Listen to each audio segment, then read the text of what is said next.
ایک دن میرے حضور علیہ السلام سیر کرتے کرتے باہر تشریف لے گئے. وہاں ایک قافلے نے پڑاؤ کیا ہوا تھا, ان کے اونٹ چر رہے تھے. ایک خوش قسمت سرخ رنگ کا اونٹ تھا جو میرے حضور علیہ السلام کو پسند آ گیا. میرے حضور علیہ السلام نے قافلے والوں سے پوچھا کہ یہ اونٹ بیچنا ہے. پتہ نہیں انہوں نے بیچنا تھا یا نہیں بیچنا تھا. جب میرے حضور نے پوچھا کہ یہ اونٹ بیچنا ہے, انہوں نے کہا جی بیچنا ہے. اچھا کتنے کا بیچنا ہے؟ کہا جی اتنے کا بیچنا ہے. سودا طے ہو گیا, بات چیت ہو گئی. حضور علیہ السلام نے فرمایا میں کوئی تاجر کی گھر سے تو آیا نہیں کہ رقم ساتھ لے کے آتا, میں تو سیر کرتا آ نکلا, تمہارا اونٹ مجھے پسند آ گیا اور سودا طے ہو گیا. ایسا کرو کہ اونٹ مجھے دے دو, میں گھر جا کر اس کی قیمت آپ تک بھیج دیتا ہوں. انہوں نے کہا جی ٹھیک ہے. میرے حضور علیہ السلام اونٹ پکڑ کر گھر کی طرف چل دیے. جب حضور علیہ السلام ان کی نظروں سے اوجھل ہوئے تو وہ ایک دوسرے کو کہنے لگے یار یہ جو شخص اونٹ لے کر گیا ہے اس کا پتہ بھی کسی نے پوچھا ہے کہ اس کا پتہ کیا ہے, اس کا نام کیا ہے, کہاں رہتا ہے؟ اونٹ لے کے چلا گیا ہے اور ادھار لے کے گیا ہے. جب کسی کو نقد سودا دیا جائے تو اس کا اتا پتہ پوچھنے کی ضرورت نہیں ہوتی, اور جب کسی کو ادھار دیں یا تو آپ ان کو جانتے ہو یا تو درمیان میں اس کا ضامن کوئی ہو. ایک دوسرے کو کہنے لگے نادانو,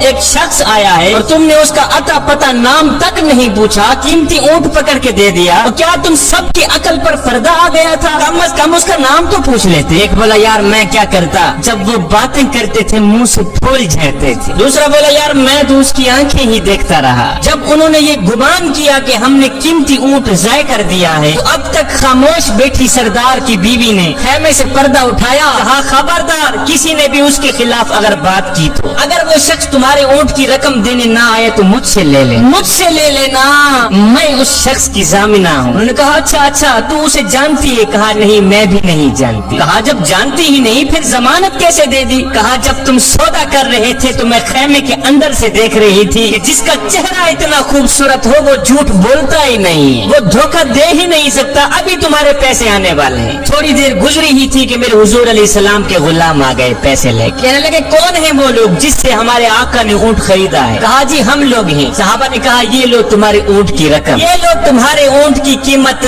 انہوں نے کہا بھائی قیمت بعد میں دینا, پہلے یہ بتا کہ وہ محبوب رہتا کہاں پہ؟ صحابہ نے کہا سامنے مدینے میں اس محبوب کے ڈیرے ہیں. کہا پھر رقم بھی اپنے پاس رکھو, اونٹ بھی اپنے پاس رکھو, ہمارا دل بھی اپنے پاس رکھو, ہمیں تو اب دن رات اس محبوب کا دیدار ہی چاہیے. ہائے میرے حضور کی صورت ہی کیا دیکھی, اونٹ بھی بک گیا, خود بھی بک گئے, سارا کا سارا قافلہ مسلمان ہو کر حضور کی غلامی میں آ گیا.